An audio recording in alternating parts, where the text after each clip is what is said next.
Yes okay.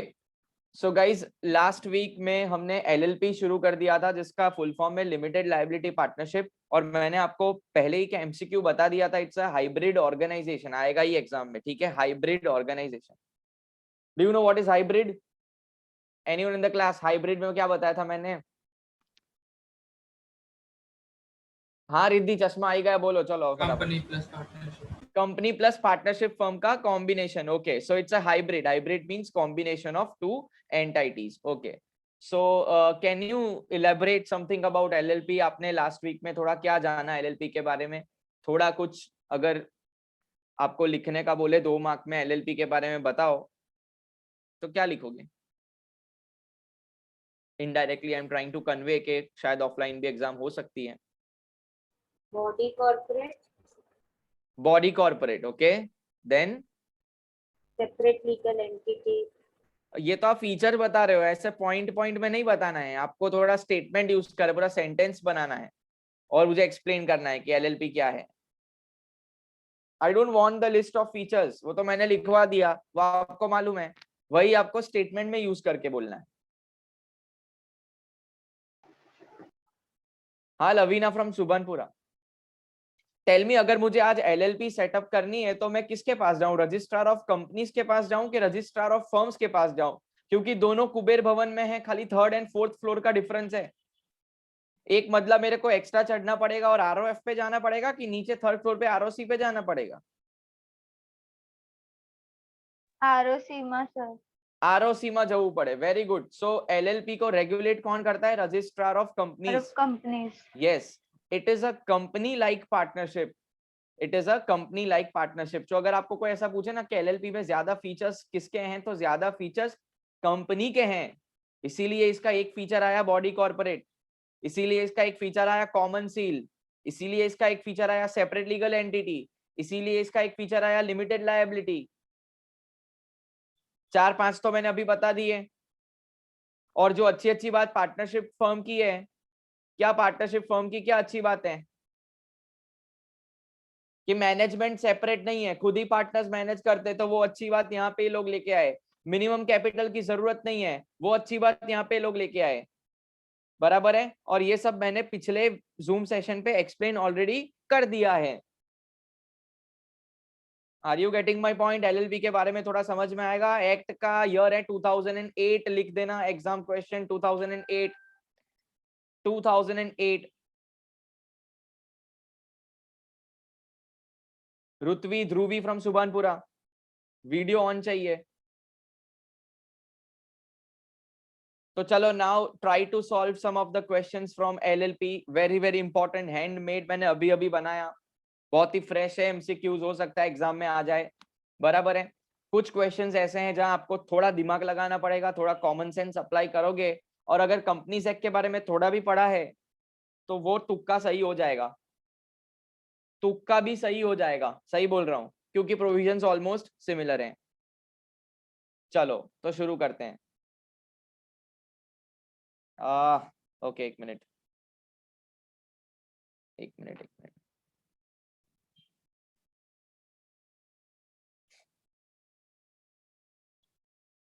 अच्छा, आपको screen दिखे तो बताना स्क्रीन दिख रही है, ठीक है?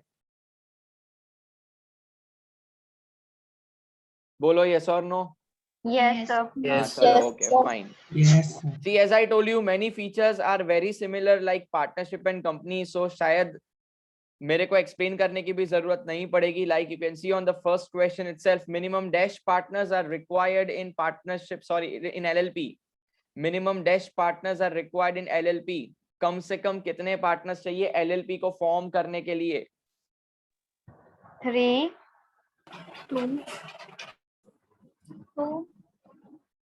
बोलो कंफर्म करो, 3 या 2? 3 तो डायरेक्टर्स हैं, कंपनी के डायरेक्टर्स पब्लिक लिमिटेड में 3 चाहिए, ठीक है। मैं बोल रहा हूँ अच्छी अच्छी बातें लेनी है। अच्छी बातें क्या है? अच्छी बातें कि कम होगा तो जल्दी क्रिएट होगा ना एलएलपी, बराबर है। तो 2 आंसर आएगा, 2। ज्यादा इसके अंदर नंबर्स नहीं है, तो आराम से 2 लोग मिलकर एलएलपी स्टार्ट कर सकते हैं। Question number 2, dash can not be the partner in LLP. LLP के अंदर पार्टनर कौन नहीं बन सकता है? इंडिविजुअल, कंपनी, कोऑपरेटिव सोसाइटी या LLP? cooperative society, Cooperative society. Can you tell me the reason why cooperative society? Because cooperative society का objective क्या रहता है? जब भी हम कोई कोऑपरेटिव सोसाइटी स्टार्ट करते हैं, हमारा मेन ऑब्जेक्टिव क्या प्रॉफिट रहता है? नहीं, हमारा मेन ऑब्जेक्टिव होता है सर्विस मोटिव, ठीक है। लेकिन एक एलएलपी का फीचर मैंने आपको लिखवाया होगा, उसके अंदर मैंने बोला होगा वर्क्स फॉर प्रॉफिट बिजनेस, आखिरी में देखो आखिरी फीचर। तो इसीलिए कोऑपरेटिव सोसाइटी नहीं हो सकता। So dash can not be the partner, cooperative society can not be the partner, because LLP is established to earn the profit, that's it.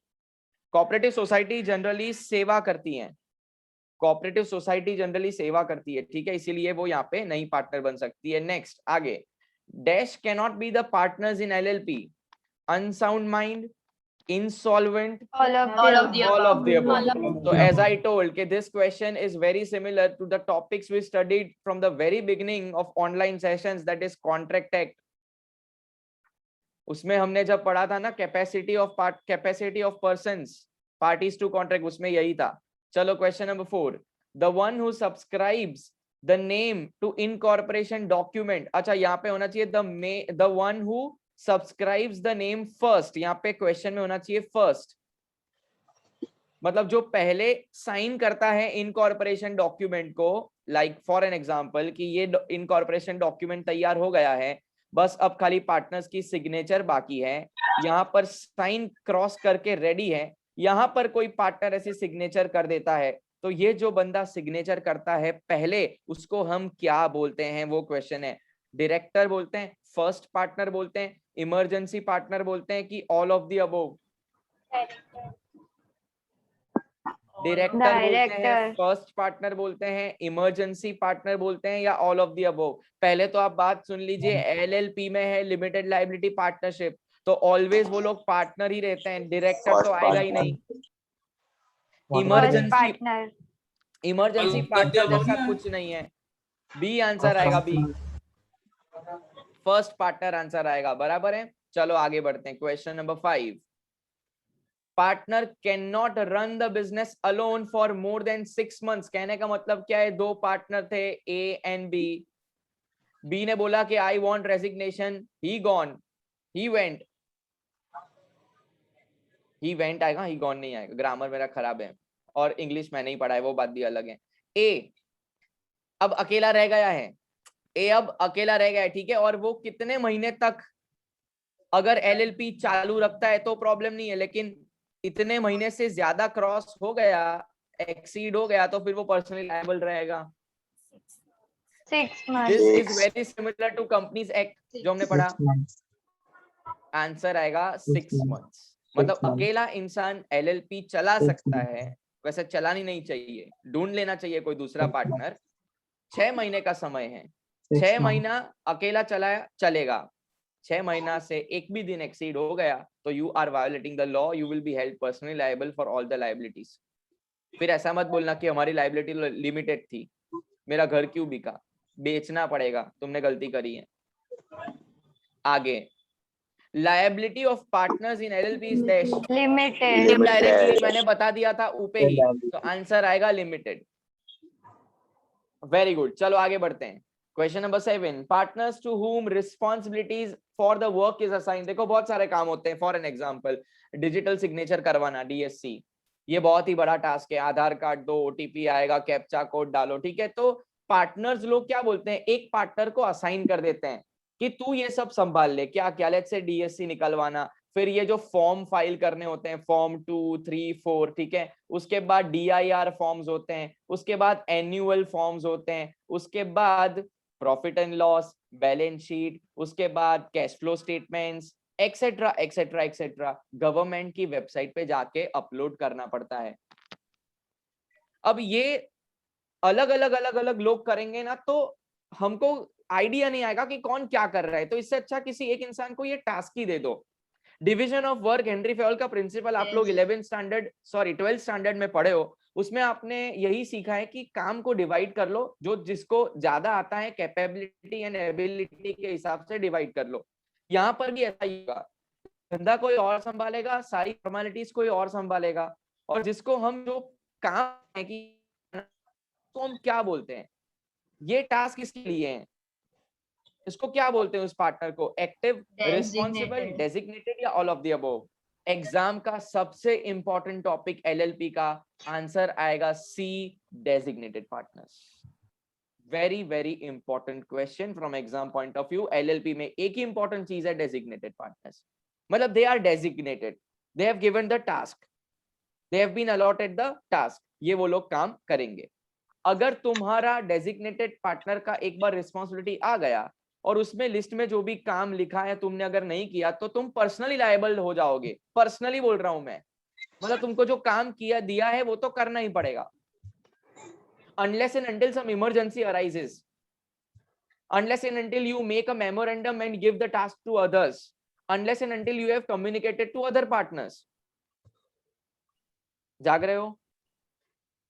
समझ में आ रहा है ना? ओके चलो, now this are the forms. I don't think exam में पूछेंगे, but still we have to remember. Form dash has to be file for incorporation. जब भी हम हमारी एलएलपी को इनकॉर्पोरेट करते हैं, आप गूगल पे सर्च कर सकते हो, आपको मिल जाएगा।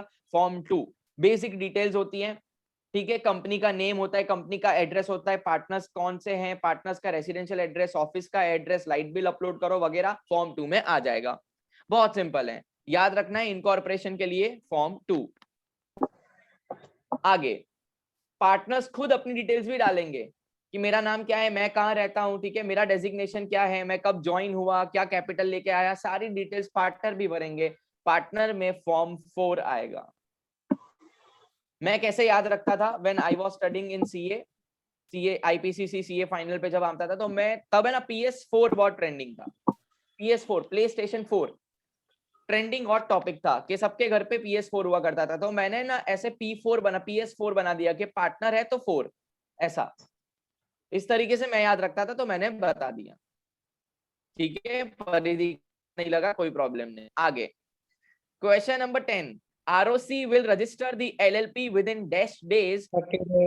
देखो एक मेरी बात सुनो, होता क्या है, ये पार्टनर लोग हैं बराबर, पहले हायरार्की समझ लो, ये पार्टनर लोग हैं, पार्टनर लोग ना कंप्यूटर पे फॉर्म भरेंगे। अब तो कंप्यूटर आ गया है तो सब ऑनलाइन होता है। पार्टनर लोग ये फॉर्म भर देंगे, कौन सा, फॉर्म 2 एंड फॉर्म 4। ये जब फॉर्म भरा जाएगा तो एक डॉक्यूमेंट रेडी हो जाएगा, इसको हम बोलते हैं फॉर्म 2। ये चला जाएगा ROC के पास। ROC क्या करेगी, इसको चेक करेगी, चेक करेगी कि सब कुछ बराबर है कि नहीं, डिटेल्स बराबर है कि नहीं। अब ROC को कितने डेज के अंदर बेचारी इस LLP जो वेट कर रही है कब से, उसको ये सर्टिफिकेट इनकॉर्पोरेशन का देना पड़ेगा। With in how many days? तो आंसर क्या है पता है, जितने दिन तुमको क्वारंटाइन रहना पड़ता है ना, उतने दिन के अंदर ROC को इनकॉर्पोरेशन डॉक्यूमेंट देना पड़ता है। 14 डेज। आंसर क्या आएगा, 14 डेज, बराबर है। चलो very easy. Question number 11, unregistered LLP dash. Unregistered, register नहीं करवाया है, मतलब कुबेर भवन नहीं गया, ROC के पास नहीं गया, ऐसे ही LLP सेटअप कर ली। मतलब both A and B, C। सोच लो भाई, एक बार सोच लो।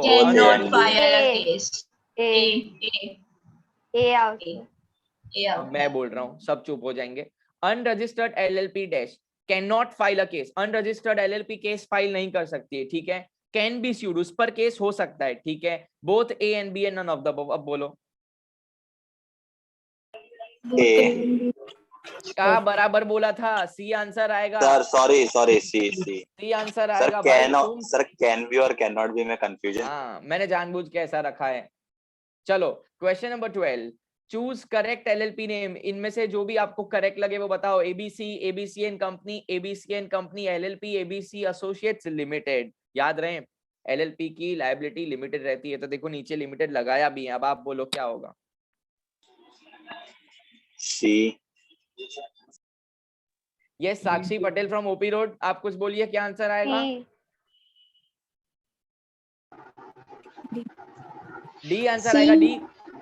देखो अगर डी बोल रहे हो ना तो गलत है, क्योंकि ये पब्लिक कंपनी हो जाएगी और उसमें भी फिर एसोसिएट नहीं चलेगा। हाँ, सी बराबर है, सी बोल रहे हो तो बराबर है। Very good. चलो आगे, मिनिमम डैश डीपी मतलब क्या? Designated partners. तो मिनिमम एलएलपी में कितने डेजिग्नेटेड पार्टनर्स चाहिए? 2, 3, अच्छा एक minute, I just want to check the amendment, just a minute please, मुझे एक बार देख लेने दो। यस चलो अमेंडेड ही है, ऑप्शंस अमेंडेड है। यस मानव वीडियो ऑन कर दो बेटा, चलो जल्दी आंसर आपो, सुबह से 2, 3, 4, 5। सर 2 आंसर आएगा। अब इसका लॉजिक सुनिए, क्यों 3 नहीं आएगा आंसर? સર પેલું ફોરમ હતું ને એ ફોરમ નતું, એક ક્વોરમ હતું।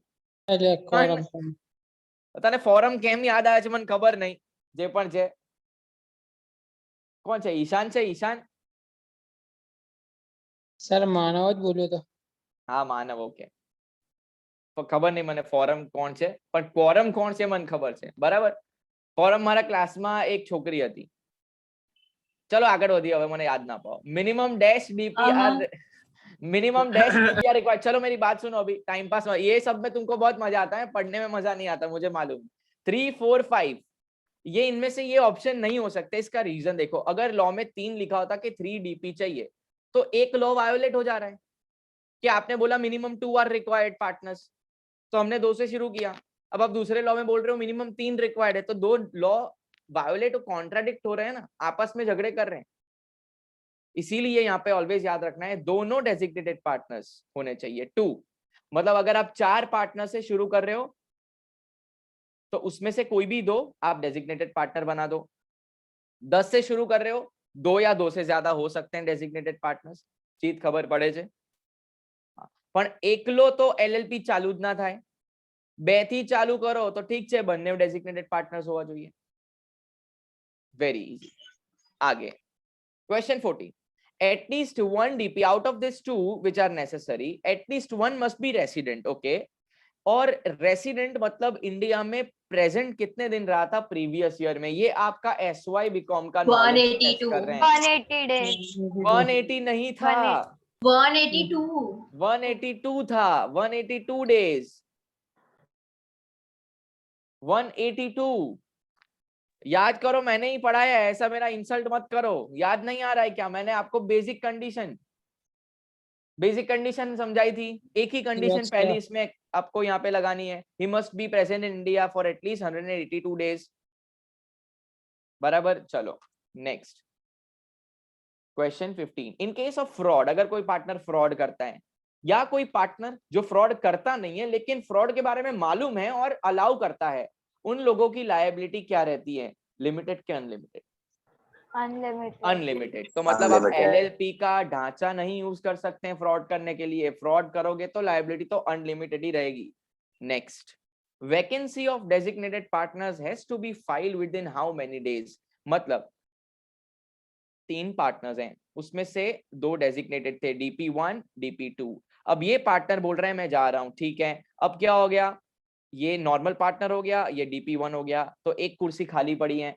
ये जो डेजिग्नेटेड पार्टनर अपने को एडमिट करवाना है, कितने दिन में करवाना है?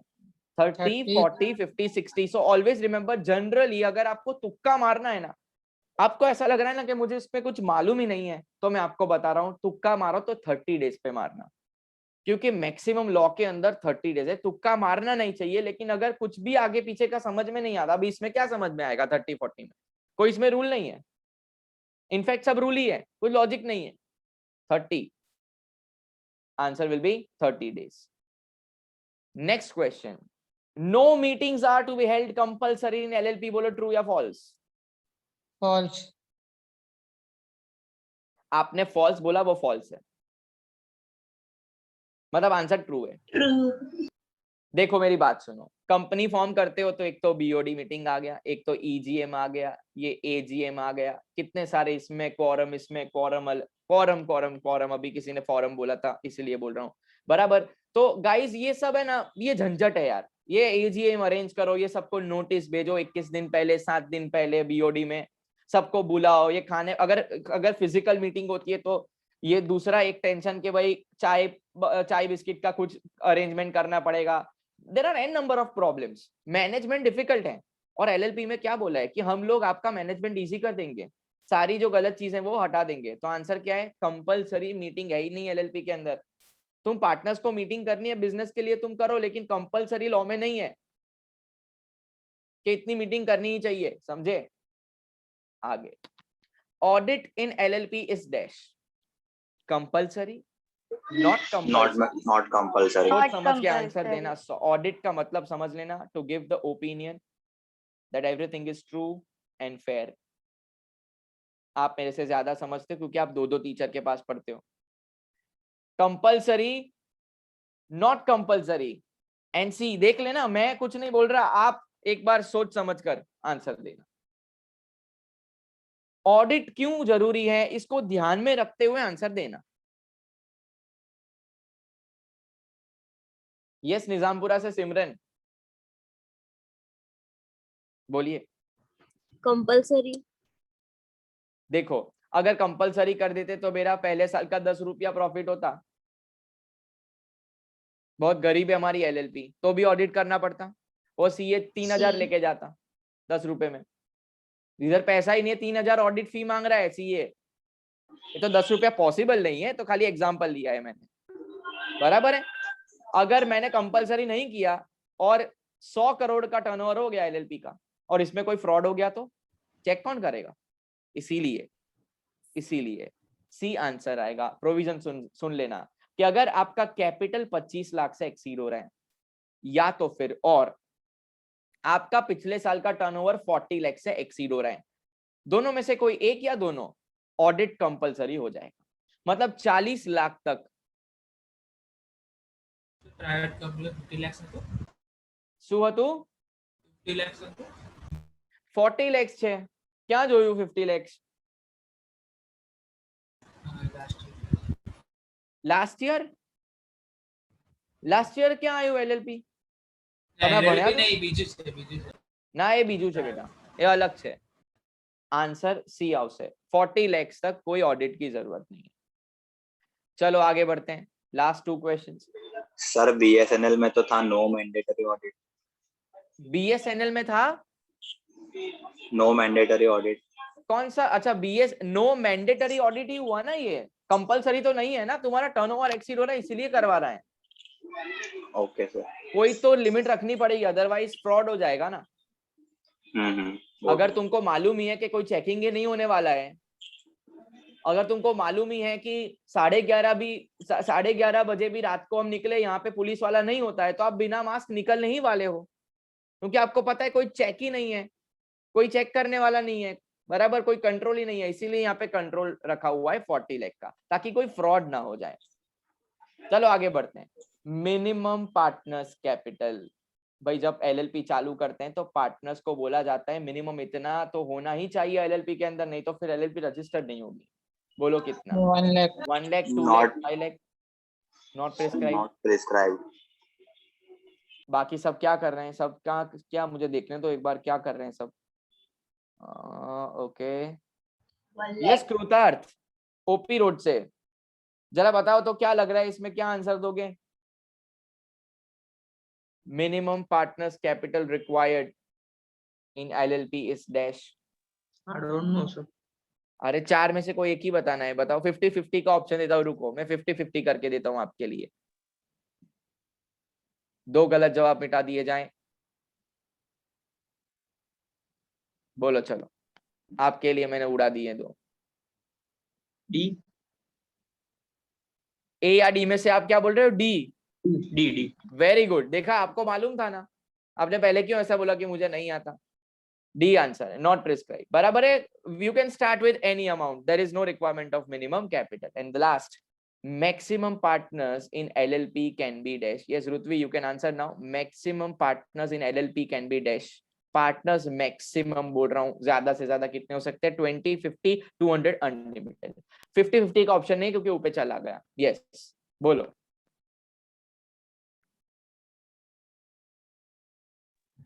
20 आपको नहीं 20 खबर पार्टनर्स, 20। ओके, मानव पटेल प्रताप नगर। 50 बीजू कोई? Maximum Sir, D. Very good, બધું ખોટું છે. આન્સર છે D, unlimited. Unlimited. There is no limit in maximum numbers. You can invite anyone as a partner. लेकिन गाइस आखिर में मैं आपको एक बात बताना चाहूंगा कि जब आप डेजिग्नेटेड पार्टनर को अपॉइंट करते हो, किसको? डेजिग्नेटेड. डेजिग्नेटेड मतलब जिसको क्या दी जाए? रिस्पॉन्सिबिलिटी. बोलो ऐसा, रिस्पॉन्सिबिलिटी एंड अथॉरिटी दी जाए, उसको बोलते हैं डेजिग्नेटेड पार्टनर्स. ध्यान रहे ये सारी चीजें उसमें नहीं होनी चाहिए. जिस साल में हम उसको डेजिग्नेटेड पार्टनर बनाना चाहते हैं, सबका ध्यान इधर होना चाहिए. बस हम क्लोज करते हैं अभी मीटिंग 5 मिनट में. ध्यान से सुन लो. जिस साल में हम पार्टनर को डेजिग्नेटेड पार्टनर बनाना चाहते हैं, उसके पिछले 5 साल के अंदर, मतलब पिछले 5 बोल रहा हूं, पास्ट में जाना है. पास्ट में जाना है 1 2 3 4 एंड 5. ये 5 सालों के अंदर वो इंसॉल्वेंट डिक्लेयर नहीं होना चाहिए सबसे पहले. मतलब कोर्ट ने पिछले 5 सालों में एक भी बार ऐसा बोल दिया होगा कि ये तो इंसॉल्वेंट है. अब भले इसके पास आज पैसा है, पहले 5 साल के अंदर उसको बोल दिया गया था कि ये इंसॉल्वेंट है, वो डेजिग्नेटेड पार्टनर नहीं बन सकता. नवांग क्लियर है कि नहीं क्लियर है? नवांग फ्रॉम ओपी रोड, बेटा क्लियर है कि नहीं क्लियर है? मैं आपको पूछ रहा हूं. हाँ सर क्लियर. ओके. दूसरा पॉइंट, अगर इन पिछले 5 सालों के अंदर उसने कोई क्रेडिटर को डिफॉल्ट किया हो या तो फिर कॉम्प्रोमाइज किया हो, तो भी वो डेजिग्नेटेड पार्टनर नहीं बन सकता. मतलब हेत फ्रॉम सुभानपुरा, अगर मैं आज डेजिग्नेटेड पार्टनर बनना चाहता हूं और पिछले 5 सालों के अंदर मेरा अगर हिस्ट्री निकाला जाए, तो मैंने बजाज फाइनेंस से 1 लाख रुपए का लोन लिया था जो अभी मैंने रीपे नहीं किया है, और मैंने बोला कि मेरे पास पैसा ही नहीं है, बोलो मैं 20,000 दे सकता हूं, तो क्या लाओ चलेगा, वन टाइम सेटलमेंट कर देते हैं, 20,000 लाओ, हमारे पास भी नहीं है, जो आया वो सही. 20,000 मैंने दे दिए, मैंने केस को सेटल कर दिया. मेरे सिबिल में ये चीज दिख रही है, सिबिल स्कोर, जो आप अपना चेक कर सकते हो, 700 प्लस होना चाहिए. और अगर आपने लोन ली ही नहीं है तो स्कोर कम होगा. ट्रस्ट कैसे बिल्ड होगा कि तुम भरोगे कि नहीं? जितना ज्यादा लोन रीपे करोगे उतना तुम्हारा स्कोर बढ़ता जाएगा. हालांकि ये टॉपिक की चर्चा नहीं है, लेकिन मैं बोल रहा हूँ बजाज फाइनेंस मैंने रीपे कर दिया, 20,000 रुपया सेटलमेंट, क्या मैं डेजिग्नेटेड पार्टनर बन सकता हूँ?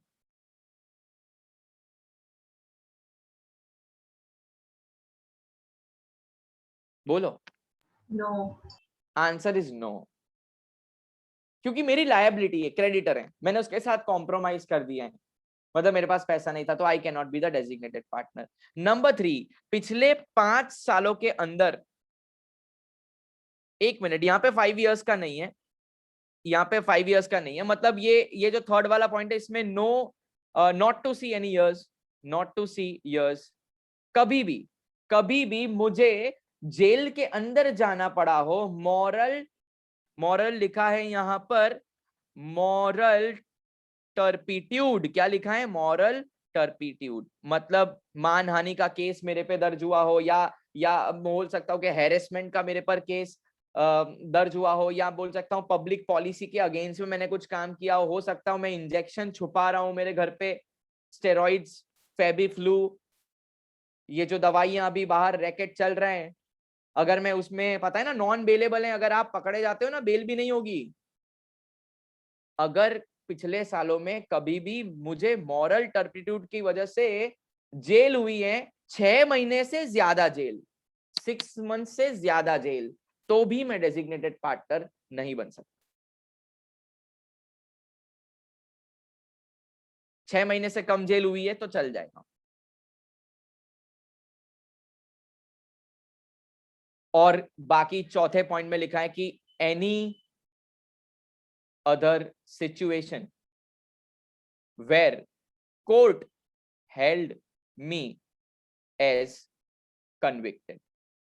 मतलब ये 3 में फॉल नहीं हो रहा मैं, लेकिन कोर्ट ने कोई मेरे पर केस चलाया और मुझे कन्विक्टेड बताया गया, मतलब दोषी ठहराया गया कोई भी चीज पर, तो भी मैं डेजिग्नेटेड पार्टनर नहीं बन सकता. In short they want a clear cut transparent designated partner, जिसका कोई लफड़ा ना हो, बस खत्म.